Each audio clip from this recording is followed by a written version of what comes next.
بعض لوگوں کو ایسا لگتا ہے کہ سب کچھ انہی کا ہے، ابھی دنیا تو ان کے پاس ہے، طاقت ان کے پاس ہے، تخت ہے، سب کر لے جائیں گے.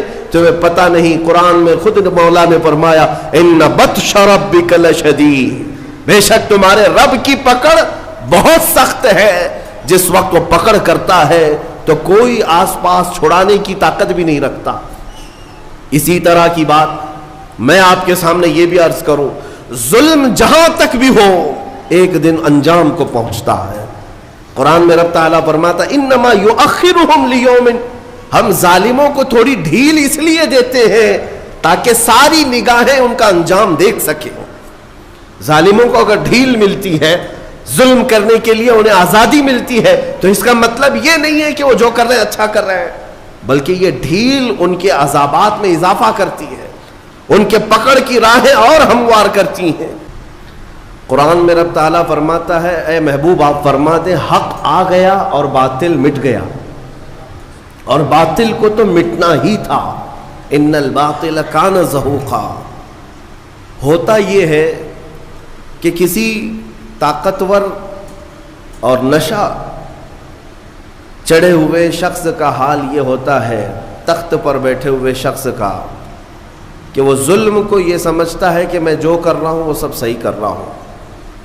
آج کے حالات یہ جو بتا رہے ہیں، بعض لوگوں کو ایسا لگتا ہے کہ وہ نہتے مسلمانوں پر یا نہتے مظلوموں پر جو کچھ بھی کر رہے ہیں وہ بالکل صحیح کر رہے ہیں. میں تاریخ کے اوراق آپ کے سامنے رکھوں. فرعون جس کا یہ اعلان تھا انا ربکم الاعلی، میں تمہارا سب سے بڑا رب ہوں، اور اپنی عبادت کرواتا، اپنے سامنے لوگوں کو جھکنے پر مجبور کرتا. اس کا زمانہ ایک طویل عرصے تک چلا. اس کی طاقت پر کوئی سامنے آنے کو تیار نہیں ہوتا، یہاں تک کہ صرف اس نے ایک رات خواب میں یہ دیکھ لیا تھا کہ آسمان سے ایک تارا ٹوٹا اور اس کے محل پر گرا جس سے آگ لگ گئی. دوسرے دن اس نے سارے نجومیوں کو جمع کیا اور پوچھا کہ اس کی تعبیر کیا ہو سکتی ہے. تو کئی نجومیوں نے بالاتفاق یہ تعبیر بتائی کہ عنقریب بنی اسرائیل میں ایک بچہ پیدا ہوگا جو تیری سلطنت کو تباہ و برباد کر دے گا. یہ تعبیر سننے کے بعد اس ظالم منحوس شخص نے اعلان کر دیا کہ آج کے بعد جو بھی بنی اسرائیل میں لڑکا پیدا ہوگا اس کا قتل ہو جائے گا. ناحق قتل کیا.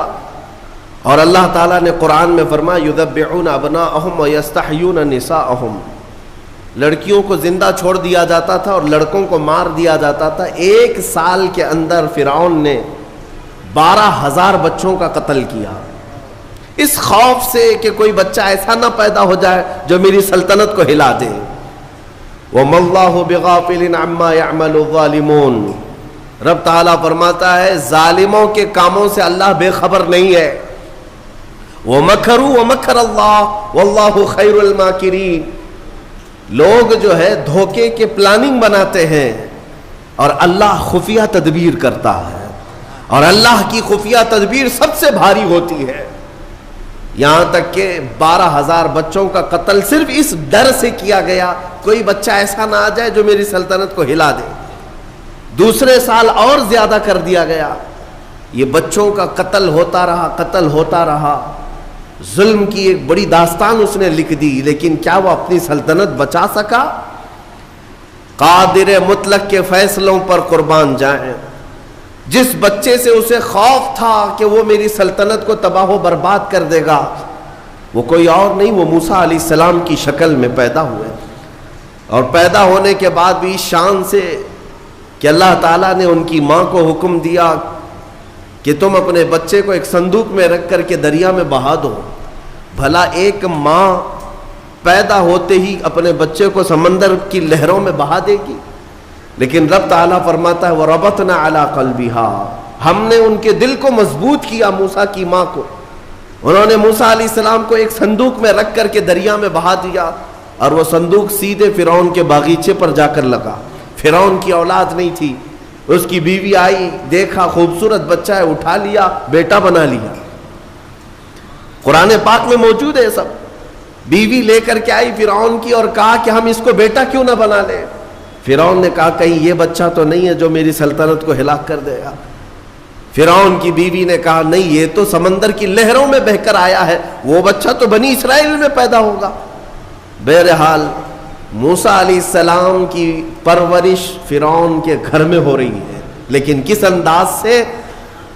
جب فرعون نے یہ اعلان کیا کہ بادشاہ نے اپنا ایک بیٹا بنا لیا ہے اور شاہی انداز میں اس کی تربیت ہوگی، اسے دودھ پلانے کے لیے دایائیں آئیں، کمال ہے 100 سے زیادہ دایاں آئی، لیکن موسیٰ علیہ السلام نے کسی کا دودھ نہیں پیا۔ ان کی بہن وہاں موجود تھی، یہ سب معاملہ دیکھ رہی تھی۔ انہوں نے کہا فرعون کی بیوی سے کہ میں ایک دایا جانتی ہوں جو سب بچے اس کا دودھ پی لیتے ہیں، کہا بلا لاؤ۔ وہ دوڑ کر گئی، اپنی ماں کو لے آئی۔ موسیٰ علیہ السلام ایک دن کے بچے ہیں، ایک دن کے، اور ان کی ماں واپس فرعون کے محل میں آئی۔ جب انہوں نے دودھ پلایا تو موسیٰ علیہ السلام دودھ پینے لگ گئے۔ فرعون نے بہت عالی تنخواہ کے ساتھ، بڑے معاوضے کے ساتھ موسیٰ علیہ السلام کی ماں کو اپنے گھر میں رکھا، شاہی دایا بن کر۔ یہ نظام قدرت ہے میرے مومنو، یہ اللہ تعالیٰ کے فیصلے ہیں۔ جب وہ کسی طاقت کے نشے کو چور چور کرنا چاہتا ہے تو اسی کے گھر میں اپنے کمال کی چیزیں پرورش بھی دیتا ہے۔ موسیٰ علیہ السلام جوان ہوئے اسی کے گھر میں، لیکن اس کے بعد پھر جب جوانی کے بعد آپ کو نبوت کے اعلان کا حکم ہوا، پھر فرعون سے جو مقابلہ ہوا تاریخ شاہد ہے۔ موسیٰ علیہ السلام کا مقابلہ نہ وہ جادو سے کر سکا، نہ طاقت سے کر سکا، نہ فوج سے کر سکا۔ ایک وقت ایسا آیا کہ 1,00,000 فوج کو لے کر موسیٰ علیہ السلام کے پیچھے لگا۔ موسیٰ علیہ السلام سمندر میں راستہ پیدا کرتے ہوئے نکل گئے۔ فرعون جب ان راستوں پر آیا، رب تعالیٰ فرماتا ہے ہم نے سمندر کو حکم دیا جیسا تھا تو ویسا مل جا۔ سمندر کی لہروں نے آپس میں ایک دوسرے کو ملایا، ہمیشہ کے لیے فرعون سمندر میں غرق ہو گیا، جس کی طاقت کا حال یہ تھا کہ بڑے بڑے وقت کے سورما بات کرنے سے کپ کپاتے تھے۔ جادوگر بھی فرعون کے دربار میں سجدہ کرتے تھے، ماتھا ٹیکتے تھے، لیکن رب ذوالجلال نے پانی کے قطروں سے اسے ہمیشہ کے لیے ہلاک کر دیا۔ نمرود کی طاقت جس کے متعلق روایات ہے 1,000 لوگوں سے وہ تنہا لڑ سکتا تھا، 1,000 لوگوں سے تنہا لڑ سکتا تھا نمرود، لیکن رب ذوالجلال نے ایک لنگڑے مچھر سے اسے ہلاک و برباد کیا۔ شداد جس نے دنیا میں جنت بنا دی تھی، آپ کو اگر میں یہ تاریخ سناؤں تو حیرت ہوگی کہ ایک کشتی، میں آپ کو بتاتا ہوں، ایک کشتی میں سفر کر رہے لوگ، کشتی میں اچانک پانی چڑھ گیا اور دھیرے دھیرے کشتی ٹوٹ گئی اور طوفان کی نظر ہو گئی، جتنے تھے سب ہلاک ہو گئے۔ اس کشتی میں ایک ماں اور ایک بچہ، وہ بچہ صرف 4-5 دن کا تھا یا کچھ مہینے کا تھا۔ ماں جو ہے ایک تخت کو پکڑ کر کے اپنے بچے کو تخت پر لٹا دیتی ہے اور خود ڈوب جاتی ہے۔ اس کشتی میں کوئی موجود نہیں رہا، ایک بچہ 4 دن کا یا 6 دن کا، وہ تخت کے سہارے بہتے بہتے کنارے تک آ کر لگ گیا۔ ایک قافلہ وہاں سے جا رہا تھا، انہوں نے بچے کو زندہ سلامت دیکھ کر کے اٹھا لیا۔ آپ کو میں بتاؤں، وہ بچے کو لے جانے والے لوگ اپنے گھر پرورش کرتے ہیں، اور اس بچے کو ہی شداد کہا گیا ہے۔ وہ جو بچہ تھا جس کی ماں بھی مر گئی، سارا قافلہ ڈوب گیا، تنہا جو بچہ کسی کے ہاں کفالت میں کسی کے زیر نگی رہا، وہ شداد تھا۔ اور جب وہ تھوڑا سا جوان ہوا، اس نے ایک فقیر کو دیکھا یا کچھ فقیروں کو دیکھا، ان کی جھولیوں سے کچھ چیز گر گئی، وہ سرمہ دانی تھی یا کچھ تھی۔ روایات یہ بتاتی ہیں کہ شداد اس سرمہ دانی کو اٹھایا اور اپنی آنکھوں میں لگایا تو اسے زمین کے خزانے سب دکھنے لگ گئے، کہاں کتنا سونا ہے۔ وہ اس طرح سے کھودتا تھا اور سونے کا مالک بنتا چلا گیا، اتنا بنا کہ وقت میں اس سے زیادہ مال کسی کے پاس نہیں تھا۔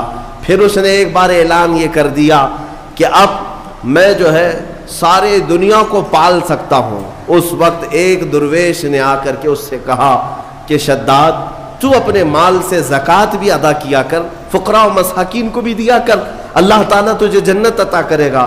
اس نے کہا کون سی جنت ہے، جنت کیا ہوتی ہے؟ کہا جنت عالی شان ہے، رب تعالیٰ کی بنائی ہوئی، جس کی ایک اینٹ سونے کی تو ایک اینٹ چاندی کی، زمین زعفران سے بچھی ہوئی، بہت خوبصورت جنت کا نظارہ ہے، اگر تو خیرات کرے تو اللہ تجھے وہ بھی عطا کرے۔ اس نے کہا مار کر کے، ٹھٹا مار کر کے کہا ہے ایسی بھی کوئی جنت ہوتی ہے؟ اس سے بہتر جنت تو میں دنیا میں بنا دوں گا، تم اس جنت کی لالچ مجھے دے رہے ہو؟ اتنا مال تو میرے پاس ہے کہ میں خود بنا لوں جنت۔ اور اس نے آرڈر دیا، اور عدن ایک علاقہ ہے، وہاں پر جنت بنانے کا حکم دیا۔ موسم ڈھونڈا گیا، ٹھنڈا موسم ہو، باغیچے لگائے گئے، دریا اس کے اندر نہریں بہائی گئیں، اور پھر سونے اور چاندی کی اینٹوں سے محلات تعمیر کیے گئے، برسوں لگ گئے اس جنت کو بنانے کے لیے۔ پھر وہ وقت آیا کہ جب شداد اس کی اوپننگ کے لیے اپنے گھر سے نکلا، اپنے گھوڑے پر سوار ہو کر، طاقت کا نشہ، دولت کا نشہ، غرور کہاں لے جا رہا ہے؟ دنیا میں جنت بنایا ہے۔ گھوڑے پر بیٹھ کر کے جب اپنی بنائی ہوئی ہاتھوں کی جنت کو افتتاح کے لیے پہنچا، دروازے پر پہنچا نہیں تھا کہ گھوڑا ٹھوکر کھا کر گرا، اور شداد نیچے جیسے ہی گرا چوٹ لگی اور وہیں اس کا دم نکل گیا، نہ اپنی جنت میں قدم رکھ سکا۔ اسی کو ارم کہا جاتا ہے۔ ارم جو ہے فارسی لفظ ہے، وہ شداد کی بنائی ہوئی جنت کو کہا جاتا تھا۔ عزیزان گرامی وقار، ملک الموت اسرائیل علیہ الصلوۃ والتسلیم سے میرے آقا صلی اللہ تعالی علیہ وسلم نے سوال فرمایا تھا کہ اے اسرائیل، کیا تمہیں روح نکالنے کے درمیان کبھی ایسا لگا ہے کہ اس کی روح اچانک اس وقت میں نکالی جائے؟ تو حضرت اسرائیل علیہ السلام نے جواباً یہی دو باتیں کہی تھی۔ ایک وہ وقت تھا جب پوری کشتی ڈوب گئی تھی، اور ایک بچہ تخت پر لیٹا جا رہا ہے، اور مجھے حکم ہو رہا ہے کہ اس کی ماں کی روح قبض کرو۔ بچہ تخت پر ہے اور ماں ڈوبی جا رہی ہے، اور ماں کی روح قبض کرنا ہے، کس کے سہارے اس بچے کو چھوڑا جائے گا؟ لیکن قادر مطلق کا حکم تھا، سارے لوگوں کی روح قبض کیا بچے کے علاوہ۔ یہ فرشتے کو تک نہیں حکم ہے کہ تمہیں اس کی پرواہ کرنے کی ضرورت نہیں، اس تنہا بچے کی کون نگہبانی کرے گا، اس کا حکم نہیں۔ ماں کی روح قبض کر لیا۔ اس وقت مجھے تعجب تھا کہ اس بھرے سمندر میں اس تنہا بچے کو دیکھے گا کون؟ لیکن پھر دنیا نے دکھایا کہ اس بچے کو صرف دیکھا نہیں گیا بلکہ دنیا کا سب سے بڑا امیر بنایا گیا۔ پھر آپ فرماتے ہیں دوسرا وہ وقت تھا جب اس نے اپنی پوری جمع پونجی خرچ کر کے جنت بنائی، دروازے پر پہنچنے سے پہلے مجھے حکم ہوا کہ اس کی روح قبض کر لی جائے۔ عزیزان گرامی وقار، رب ذوالجلال کے فیصلے، وہ قادر مطلق محکم فیصلے فرماتا ہے۔